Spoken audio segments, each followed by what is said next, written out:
Salut à tous, cette fois-ci on va pas parler de celle-là, on va parler un peu bécane, parce que oui à la base je suis plus motard, moi je me déplace quotidiennement en moto, donc voilà, à la base je roule tout le temps avec celle-là. Ça fait quelques temps, même on va dire 4 ans, je suis en scooter maintenant.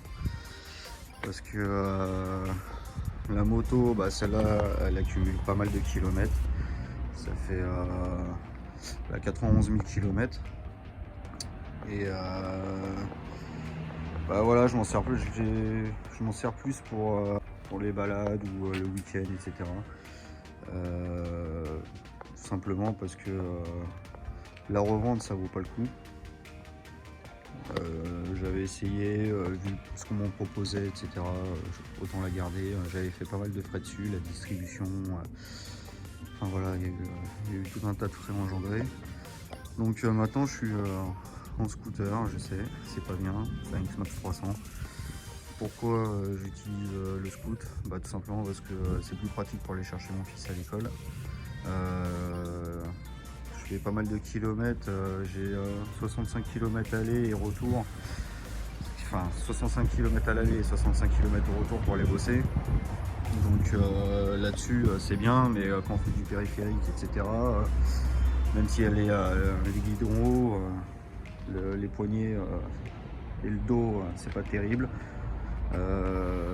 Voilà, donc là, à la base, j'avais pas de top case. J'ai installé un top case il y a pas si longtemps, parce que ce scoot, pourtant c'est efficace, hein, c'est le 4e X-Max que j'ai. Je le change tous les ans, j'achète un X-Max 9.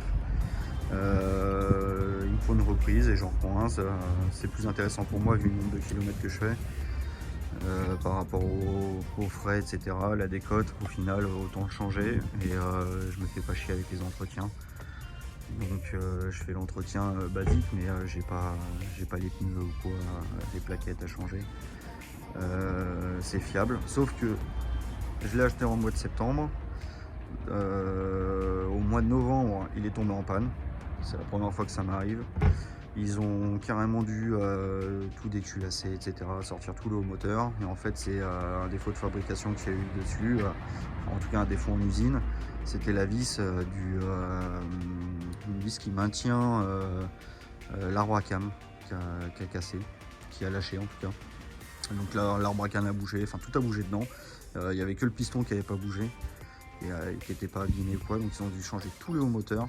Donc je l'ai récupéré.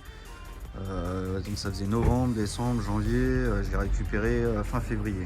Donc voilà, il y a eu en gros 3 mois où j'ai pas pu utiliser Scoot parce qu'avec le Covid, apparemment les pièces au Japon, les hauts moteurs, etc., les culasses, c'est la galère. Donc j'étais un peu dégoûté, surtout que Yamaha, visiblement ils en ont rien à foutre, le SAV.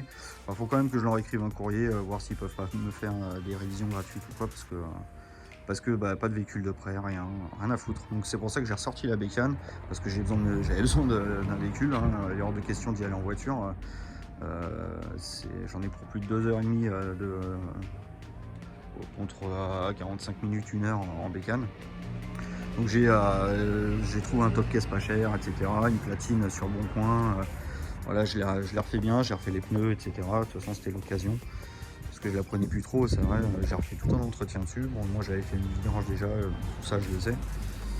Et ça m'a fait bien plaisir en plus de la reprendre. Bon après c'est vrai que là-dessus il y a l'ABS, etc. J'aime bien, c'est vraiment plus sécurisant et c'est surtout là-dessus. Franchement quand tu roules t'es minimum 150, c'est tellement coupleux que voilà, t'es toujours tenté même sans être dangereux, hein, mais d'aller plus vite et voilà, tu le sens tout de suite, hein, les points ils partent plus vite là-dessus, hein. Là je roule tranquille, je ménage la mécanique et franchement voilà, tu roules à 110, 120, 130, t'es tranquille. Voilà, ça donne pas envie d'appuyer, mais ça a assez de répondre en ville, etc. Donc voilà. Donc là finalement la bécane elle est prête, enfin, j'avais tout refait, tout ça, et puis j'ai récupéré mon scoot. Donc celle-là, bah, sortir le week-end où je le reprendrai de temps en temps, plus pour les beaux jours, vu que t'as pas l'ABS, etc. C'est vrai que quand il flotte, c'est quand même plus sécurisant. Au fond là-bas, c'est le premier but à ma femme. C'est vrai que pas grand chose à dire là-dessus. En même temps, il n'y a pas grand chose et il y a des choses à dire. Il n'y a pas grand chose à dire parce qu'il y a déjà eu des essais tout sur internet de fait. Et en même temps, il y a un retour à faire parce que bon, c'est un véhicule hybride. Ça peut servir et ne pas servir à certaines personnes. Moi, personnellement, bon, c'est ma femme qui l'utilise. Moi, j'aime bien la conduire, hein, c'est sûr que c'est agréable.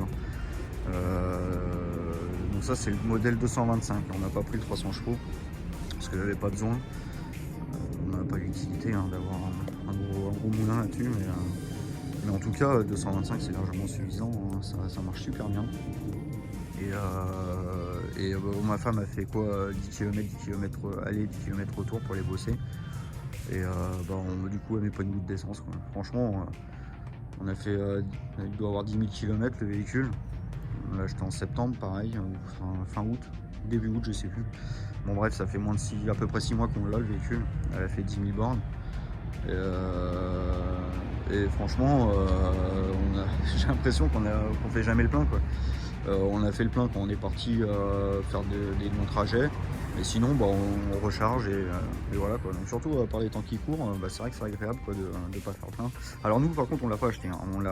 C'est du leasing qu'on a fait. Hein. Jamais de la vie, j'achèterai un véhicule hybride. On n'a pas assez de retour, je trouve. Il y a plein de choses aussi à dire là-dessus au niveau. Alors je dis qu'il n'y a pas grand-chose, mais en même temps, il y a des choses que moi je pourrais dénoncer là-dessus. Et il faudra faire une vidéo, je pense, mais par exemple au niveau de la chauffe moteur, etc. Je trouve c'est bizarre quoi. Pour moi un turbo c'est pas censé s'éteindre et s'allumer. Je sais pas comment ça fonctionne exactement, mais quand tu vois que ton moteur il s'éteint quand tu es en pleine charge sur l'autoroute à 2000 tours, il se coupe quand tu relâches les gaz, etc. Quand tu es en mode en système hybride. Que tu es en pleine charge, tu es en charge à 2000 tours, admettons, ou 2500 tours, que tu relâches la pédale d'accélérateur, que le turbo, le moteur se coupe, donc forcément le turbo il est plus alimenté en huile. Donc quand on voit la vitesse que ça tourne un turbo, c'est étonnant, je sais pas comment ça fonctionne, s'il y a vraiment ça continue d'être graissé ou quoi. Et que après d'un coup tu réaccélères, tu remets de la charge et que le turbo il repart, etc. directement à 2500 ou 3000 tours, en sachant que des fois le véhicule il est même pas chaud. Hein. Il te fait une préchauffe vite fait comme ça, mais quand tu mets le compteur, quand tu mets le moteur, le symbole, comment dire, la température moteur, tu vois que le moteur il est pas chaud, il est pas à température. C'est vraiment bizarre quoi. Donc c'est pour ça que moi j'ai dit ça, ok on va prendre ça, elle voulait un 3008, elle voulait voilà, elle est jolie, hein, elle est bien, elle marche bien, voilà, elle voulait ça. On a pris ça et ça, j'ai dit bon, on va faire du leasing. Pareil, j'avais fait une calcul d'été par rapport à la décote des véhicules. On avait un véhicule neuf avant, on avait une 208. Quand je vois la décote, etc. Au final, je dis, pareil, j'ai fait tout un calcul et on retombe à peu près sur nos pieds. Sauf que là, on a les entretiens qui sont inclus dedans, etc. Donc là, j'ai dit, on va voir. On l'a pris sur 4 ans. Après le véhicule, voilà, même si moteur il a pris un coup dans la gueule ou quoi, il sera plus à nous, hein, ils se démerderont avec un peu d'eau. Donc voilà, puis bon voilà. Là c'est la mienne, moi je bosse avec je pars souvent le week-end parce que j'évite de prendre la moto le week-end quand je bosse le week-end. Parce que je rentre tard le soir, etc. Donc je préfère prendre la voiture parce que les mecs souvent dans la région parisienne le samedi soir c'est un peu des fous furieux, donc voilà. Et puis je me prends moins la tête, ça circule bien, etc. Donc celle-là me sert pour faire le week-end ou des petits trajets, ou si je travaille pas en semaine, j'emmène mon fils à l'école avec ou quoi.